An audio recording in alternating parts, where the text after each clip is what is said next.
PYQs को, और सवाल जो क्वेश्चन है आंसर है उसको देखेंगे। ठीक है, रिप्रोडक्शन एंड ऑर्गेनिज्म पहला चैप्टर है, उसका मतलब ये होता है कि कोई भी प्राणी हो उसको रिप्रोडक्शन करनी होती है। क्यों? रिप्रोडक्शन फीट क्या characteristics feature of living organism, living organism जितने भी होंगे सारे रिप्रोडक्शन करेंगे। फिर दूसरा करें कि कैरेक्टरिस्टिक्स है उसका, क्यों, किस चीज के लिए? तो अपनी जनरेशन को कंटिन्यू करने के लिए रिप्रोड्यूस करना पड़ता है, क्योंकि जब तक अगर रिप्रोडक्शन नहीं करेगा तो उनकी जनरेशन आगे नहीं बढ़ पाएगी। कैसे जनरेशन आगे बढ़ाएगा? तो प्रोडक्शन ऑफ ऑफस्प्रिंग, यानी अपने बच्चों के प्रोडक्शन करेगा। जब बच्चे उनके प्रोडक्शन होंगे उनके बच्चों, तो उनकी प्राणी आगे बढ़ेगी और उनका दबदबा होगा, जिसका जितना मतलब जिसकी जितनी भागीदारी उसकी उतनी हिस्सेदारी होगी। तो भाई समझते ही हो, लक्षण का सीजन भी चल रहा है। तो चलो देखते हैं अपन एसेक्सुअल रिप्रोडक्शन। बेसिकली रिप्रोडक्शन देखेंगे तो दो टाइप का होगा, सेक्सुअल होगा या एसेक्सुअल होगा या सेक्सुअल होगा। एसेक्सुअल मतलब इसमें इन्वॉल्वमेंट ऑफ गैमीट क्या हो, इसमें नो इन्वॉल्वमेंट ऑफ गैमीट्स, इसमें गैमीट्स का इन्वॉल्वमेंट ना हो। बेसिकली क्या हो, तो नो फर्टिलाइजेशन भी ना होगा। एसेक्सुअल मतलब गैमीट का इन्वॉल्वमेंट नहीं होगा, फर्टिलाइजेशन नहीं होगा। जब गैमीट का इन्वॉल्वमेंट ही नहीं होगा तो फर्टिलाइजेशन भी नहीं होगा। तो बेसिक यही फंडामेंटल चीज है। तो फिर देखते हैं सेक्सुअल की दो टाइप। पहला बर्डिंग, फ्यूजन। बर्डिंग और फ्यूजन, बर्डिंग देखते हैं कि दो टाइप के होगा, एक्सोजिनस बर्डिंग होगा या एंडोजिनस बर्डिंग होगा। एक्सोजिनस बर्डिंग का देखते हैं एग्जांपल हाइड्रा है, यीस्ट है। एक्सोजिनस देखो बर्डिंग दो टाइप के, एक्सोजिनस या एंडोजिनस। एक्सोजिनस का एग्जांपल हाइड्रा, यीस्ट, और एंडोजिनस का एग्जांपल, एंडोजिनस बर्डिंग का एग्जांपल है स्पॉन्जिला। चलो अब आगे देखते हैं अपन फ्यूजन। फ्यूजन में देखेंगे, फ्यूजन भी दो टाइप के होगा, बर्डिंग बाइनरी फ्यूजन या मल्टीपल फ्यूजन। बाइनरी फ्यूजन का मतलब हुआ कि बेसिकली बाइनरी मतलब होता है दो पार्ट में टूट जाए।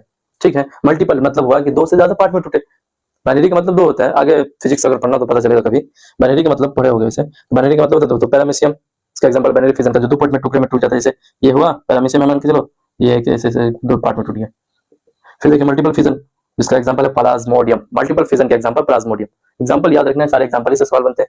फिर यहाँ तक अपने सेक्सुअल पढ़ लिए। चलो अब सेक्सुअल के बारे में जानकारी लेते हैं। तो सेक्सुअल कहा जाता है कि विद इन्वॉल्वमेंट ऑफ गैमीट, जब इसमें गैमीट का इन्वॉल्वमेंट होगा, जब गैमीट पार्ट लेगा किस चीज में, फॉर्मेशन ऑफ ऑफस्प्रिंग, किसी भी ऑफस्प्रिंग या किसी भी प्राणी के फॉर्मेशन में, तो फर्टिलाइजेशन होगा। क्योंकि गैमीट के जब जब इन्वॉल्वमेंट हो गया गैमीट का, तो गैमीट गैमीट जो भी गैमीट दोनों को बोलते हैं, यानी स्पर्म और ओवम दोनों को गैमीट बोलते हैं। तो दोनों का अगर जैसे स्पर्म यहाँ से टेल ऐसे करके आया ओवा के पास, यहाँ पे फर्टिलाइजेशन हो गया, जब दोनों मिल गए तो ये फर्टिलाइजेशन हो गया, दोनों मिल गए। तो उस फर्टिलाइज जब गैमीट का क्या हो गया, एक दोनों से इन्वॉल्वमेंट हो गया, तो क्या होगा, फर्टिलाइजेशन भी होगा, take place. Most of the cases किसके हैं, तो उसके एनिमल प्लांट्स के हैं, एनिमल्स के। इन सारी चीजों में गैमेट्स का इन्वॉल्वमेंट होता है, उससे फर्टिलाइजेशन होता है। अब देखते हैं कि मेमल्स, इन मेमल्स में, अब प्लांट्स के बारे में हमें नहीं पढ़ना है, अभी मेमल्स के बारे में देख रहे हैं बेसिकली। तो मेमल्स के बारे में जब देखेंगे तो पता हमें चलेगा क्या, कि मेमल्स में ओवेरियन साइकिल होते हैं। क्या होते हैं?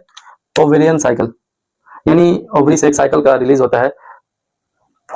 ओवेरियन साइकिल, अस्टर साइकिल बोलते हैं किसको? अस्टर साइकिल किस में होगा? बेसिकली नॉन प्राइमेट में होगा। देखो कहाँ पे दे है, नॉन प्राइमेट में होगा। नॉन